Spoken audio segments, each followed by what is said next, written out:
Kan kalau memang belum dibutuhkan, kenapa kita harus lakukan? Yaitu hampir 14 triliun. Ternyata dengan 1 triliun kita bisa rapikan semua dengan baik. Saya rasa ini efisiensi yang luar biasa, yang saya apresiasi kepada tentu tim daripada Airport Indonesia, yaitu Injourney, Pak Faik. Dan memang kita selalu mereview semua proyek yang ada di BUMN yang tidak efisien. Semua kelihatan kurang tidur, cuman kayaknya nggak ada yang di Bundaran HI ini. Hah? Nggak ada ya? Siapa? Angkat tangan. Enak, bagusan Ancol ya? Ramai banget ya. Drone-nya juga bagus yang di Ancol ya. Oke, memang kan airport ini yang seperti sering sudah disampaikan, ini kan jendelanya Indonesia. Orang datang dari luar negeri ke sini, ya pertama yang pasti dilihat bagaimana fasilitas airport, kenyamanan, layanan, dan lain-lain. Tetapi kadang-kadang kita lupa, jarang sekali kita berpikir ketika menghormati yang datang, ya, bangsa kita kurang dihormati.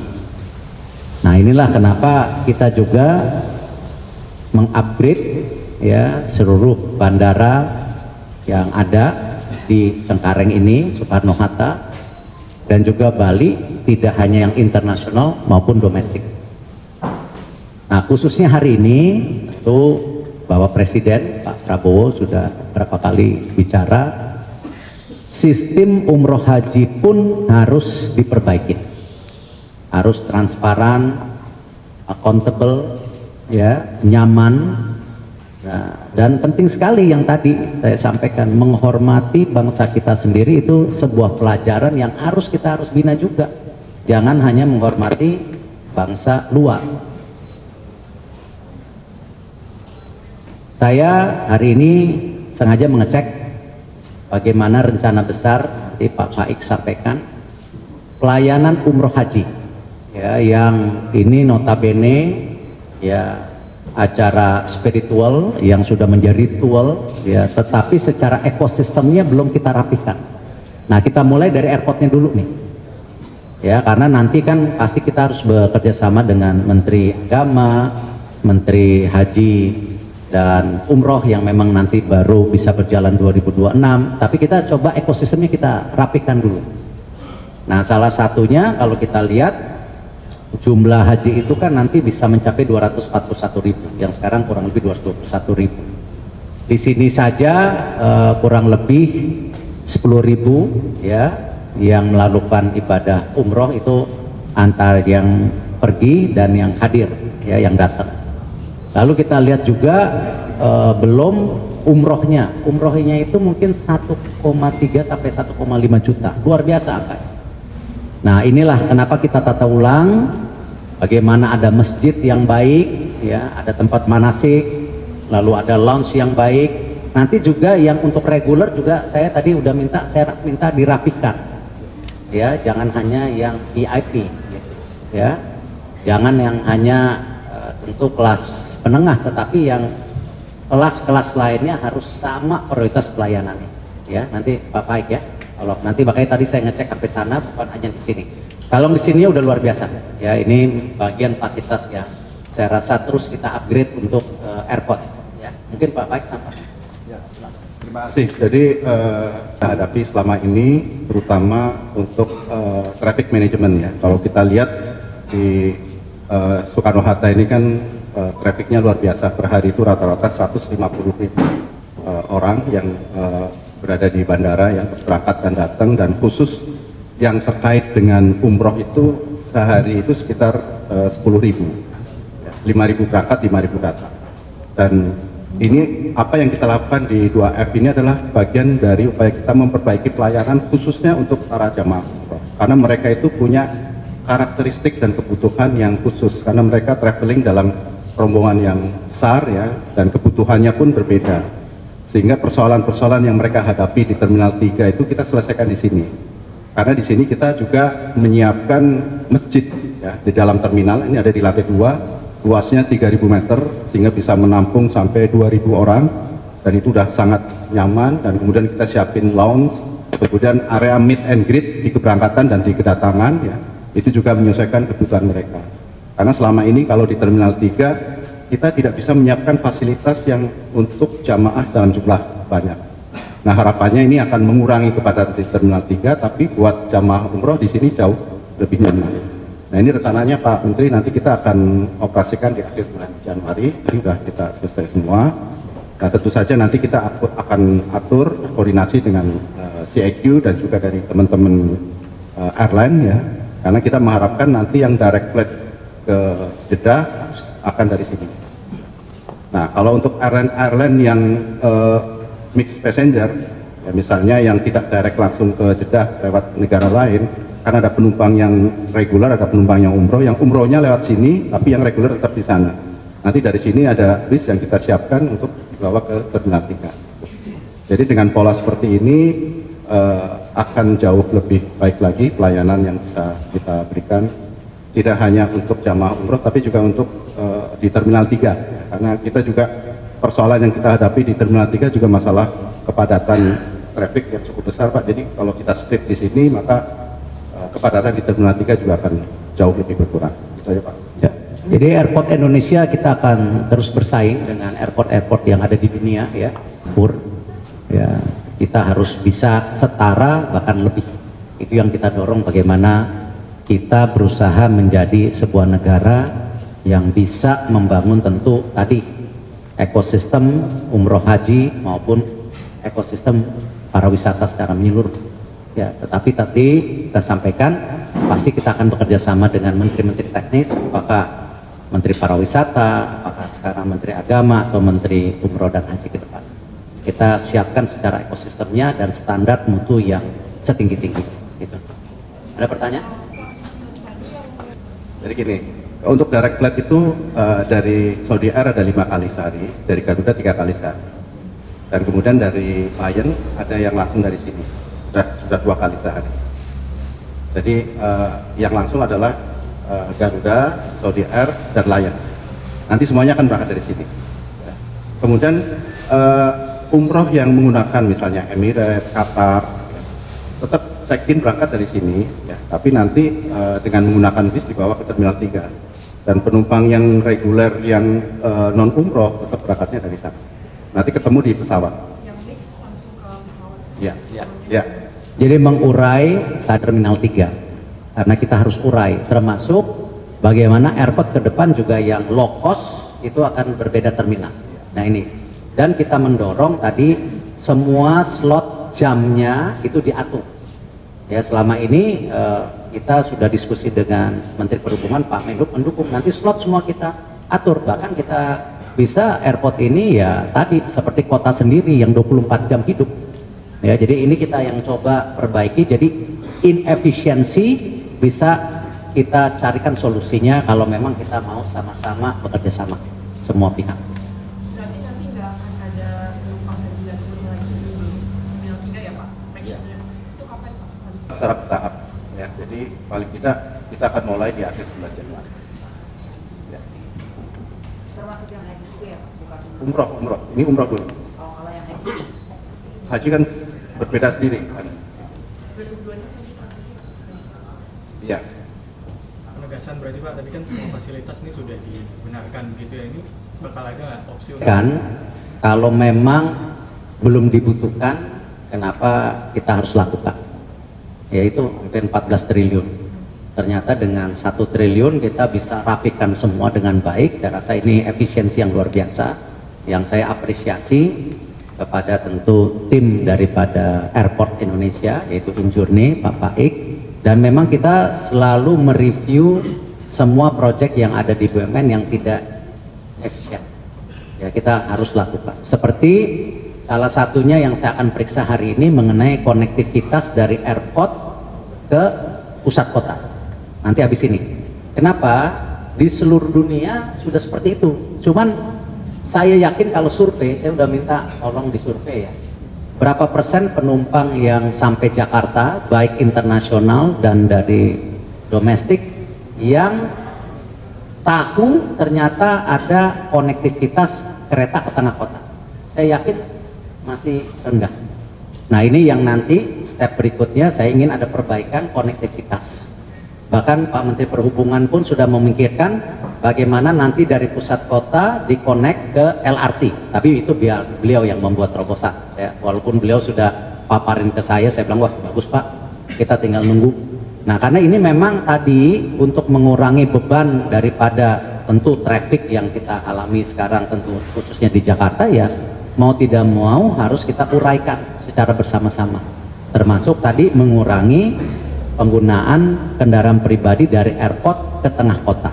Nah ini yang kita akan perbaikin pelan-pelan. Ada rencana nggak sih Pak di bandara lain yang traffic umroh hajinya juga kayak Kuala Namu, Juanda, terus yang di Pasar gitu?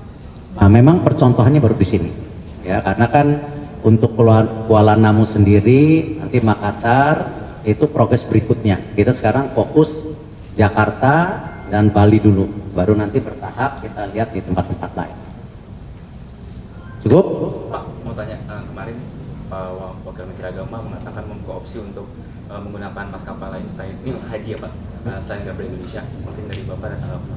Ya, ini kan memang tadi sistem daripada pemerintahan kita ya, itu tentu kerjasama antara kementerian harus lebih ditingkatkan. Nah, saya berulang-ulang, Kementerian BUMN ini bukan kementerian teknis yang membuat policy. Ini kadang-kadang suka dijabarkan agak berbeda. Kita itu supporting system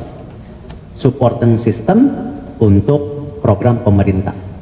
Kemarin ketika misalnya bagaimana menekan harga traveling pada saat Nataru, ya itu ya kita bisa lihat ya kita berhasil dari BUMN, Citylink, Garuda, Pertamina, ya kan, Pelita, Airport menekan cost-nya seperti yang diharapkan Bapak Presiden. Nah, ke depan kita juga untuk setelah Nataru kita juga sedang memikirkan persiapan Lebaran. Makanya tadi saya salah satu mau ngeceknya, salah satu tadi tentu fasilitas di airport. Nah, kalau kebijakan mengenai Kementerian Agama ingin membuka tentu tadi penerbangan dengan airlines ya itu tentu bebas saja karena kebijakannya bukan di kami. Nanti tanyakan saja sama Dirut Garuda atau tentu Dirut Citylink sama Pelita yang bisa membangun ekosistem yang kebetulan besok saya rapat dengan mereka untuk persiapan yang lainnya gitu. Soal kelanjutan merger Pak, Garuda ke Injourney bagaimana Pak? Kan tahun lalu belum terrealisasi. Kemarin sepertinya ada pemikiran yang berbeda bahwa ekosistem penerbangan yang dilakukan penggabungan dulu. Sekarang kita lagi penjajaki apakah Pelita, Citylink dan Garuda menjadi sebuah payung. Nah ini yang kita lagi diskusikan. Tetapi airport dan tentu Injourney yang sedang juga bebenah sekarang.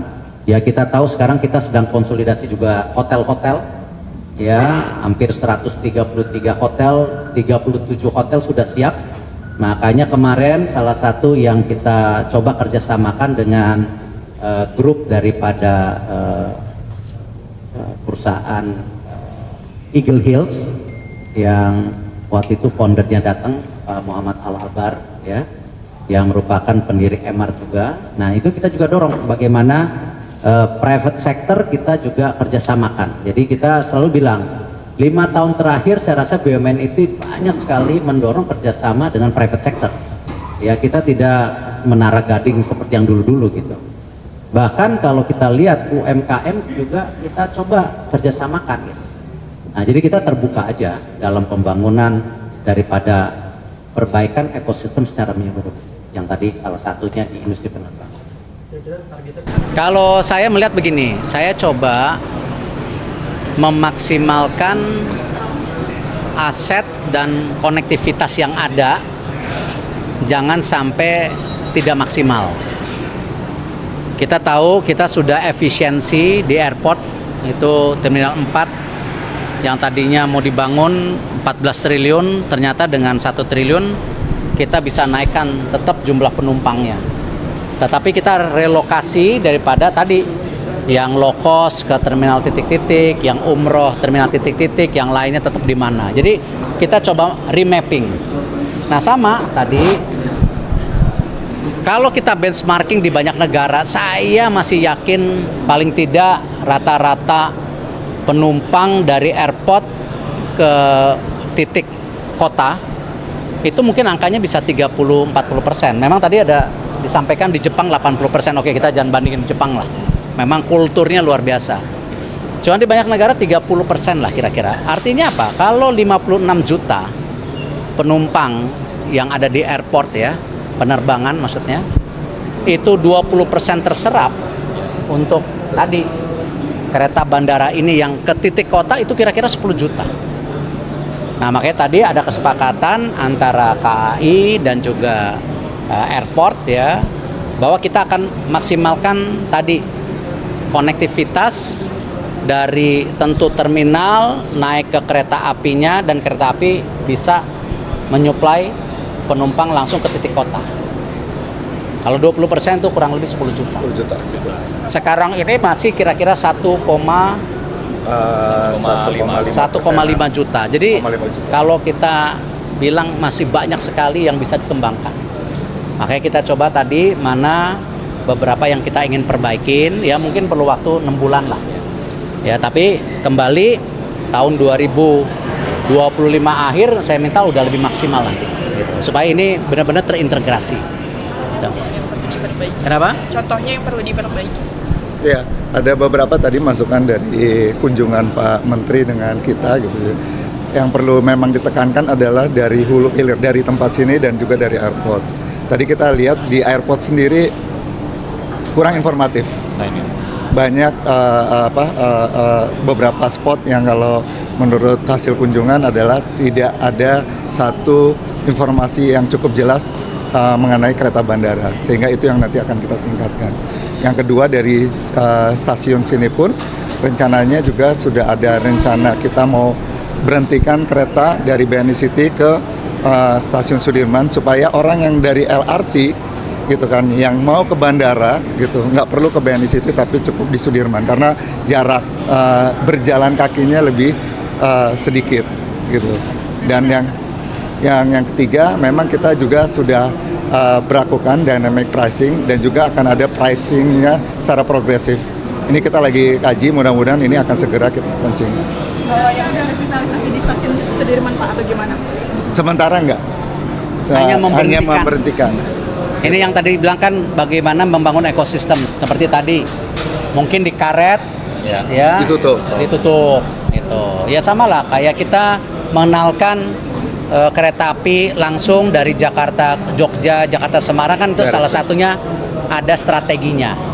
Nah, di sini juga sama, bagaimana tadi kalau 20% dari airport 10 juta bisa menyerap kan itu juga mengurangi beban traffic yang ada di airport dan tol yang ke airport yang selama ini suka macet total. Nah, ini kita coba ya pecahkan dengan tadi solusi misalnya dengan kereta api ini. Ya memang tadi baru 1,5 juta padahal potensinya bisa 10 juta gitu. Kenapa? Stasiun karet ditutup karena sudah dekat sekali dengan BNI City. Jadi kalau orang yang akan mau ke karet, dia tinggal jalan aja, kan kita udah buatkan selasarnya sampai dengan ke BNI City, sehingga trafficnya pun akan lebih cepat. Nggak perlu lagi berhenti, tapi langsung berhenti di sini. Tambah nanti kita akan berhentikan untuk yang kereta bandara di stasiun Sudirman. Naik dan turun. Kenapa? Naik dan turun. Naik dan turun. Dan kurang lebih itu kan tadi kita coba 50 berapa menit Pak? 50 menit. 50 menit. Nah, kita lagi coba hitung kalau bisa di bawah 40 menit. Jadi orang akan lebih efisien lagi, pakai kereta dari airport ke pusat kota 40 menit. Kalau bisa 35 menit. Nah, cuman lagi dihitung. Jangan terlalu cepat gitu. Ya, kalau 50 menit ke 40 menit itu 10 menit. Saya rasa sangat Ya, akan Kalayamnya Pak kan lambat banget tuh Pak, sama mungkin kalayam itu ada evaluasi. sebenarnya ada kecepatannya. Ada. Yang kalayam yang di bandara Pak. Itu ada evaluasi nggak Pak? Kan selama ini kalau ya gini kan kita mengefisiensikan, memaksimalkan yang sudah ada. Kalau semua bongkar ulang ya nanti kos lagi ya. Saya rasa kalau selama antar terminal saya rasa oke lah. Iya. Yang penting dari terminal ke kota, dari airport ke kota itu yang tadi bisa nggak dari 50 Turun ke 40, bisa nggak ke 35. Nah ini yang lagi dihitung gitu. Saya rasa 6 bulan bisa ya, salaman lah. Insya Allah. 6 bulan bisa. Siapa? Nanti 6 bulan kita tagih lagi. Tadi Bapak sana juga sempat mention soal terminal khusus low cost carrier. Nah itu mungkin boleh dielaborasi lagi Pak, apakah itu Pak Faik, nah, low cost carrier seperti apa? Untuk di Soekarno-Hatta nanti akan ditempatkan semuanya di Terminal 1. itu untuk low cost carrier? Iya, nanti untuk low cost semuanya di situ. Kalau untuk bandara saya sama Pak, Ya. untuk bandara lainnya? Iya, nanti kita atur semuanya. Ini kan yang di Soekarno-Hatta. Jadi yang full service nanti di Terminal 3. Terus kemudian yang 2F tadi khusus untuk Terminal Umroh ya. Dan nanti low cost-nya ada di Terminal 1. Dan ini lagi kita revitalisasi dan beautifikasi. Jadi nanti Terminal 1-nya sudah akan beda dengan yang kemarin-kemarin. Ini lagi berproses, lagi dibangun, udah 30%. Januari Februari. Iya, ini sudah 30% ya. Saya targetkan nanti di bulan Agustus sudah selesai. Bayangin efisiensi 14 triliun ke 1 triliun. Tapi tetap naikin dari berapa puluh juta ke berapa puluh juta, Pak? 56 juta ke 94 juta setahun. Pak Erick, untuk merger perusahaan BUMN jadi 30 perusahaan itu progresnya gimana, Nanti Pak? saya baru akan rapatkan di Rapim minggu depan. Sama Wamen semua, dan prosesnya nanti kan kita ajukan ke Bapak Presiden bahwa kita akan terus mengefisiensikan BUMN yang ada sehingga kerjasama dengan swasta, UMKM terus kita tingkatkan. Bahkan kita sudah mendorong peraturan menteri, saya sudah dorong kirim ke Pak Mensesnek dan Sekap mengenai tender di bawah 15 miliar. Itu kalau nanti disetujuin Pak Presiden, itu kita akan semua kasih ke UMKM. Yang lebih dulu akan di merger yang mana Pak kira-kira?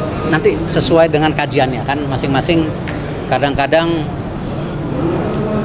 satu dan lain kajiannya itu yang mungkin perlu pendalaman gitu ya. Kalau untuk IPO perusahaan BUMN di tahun ini? Saya belum lihat yang 45, nanti saya lihat lagi ya.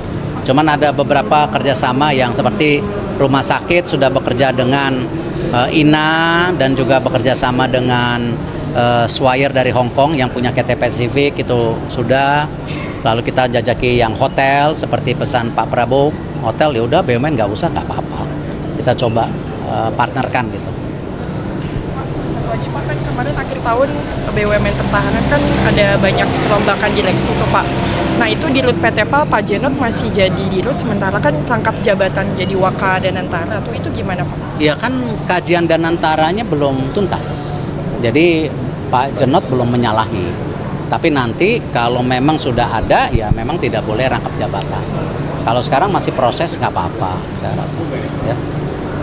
Ya. Pak, katanya Telkom mau diganti ya Pak direksi? Telkom belum dengar. Mungkin media lebih cepat dari saya.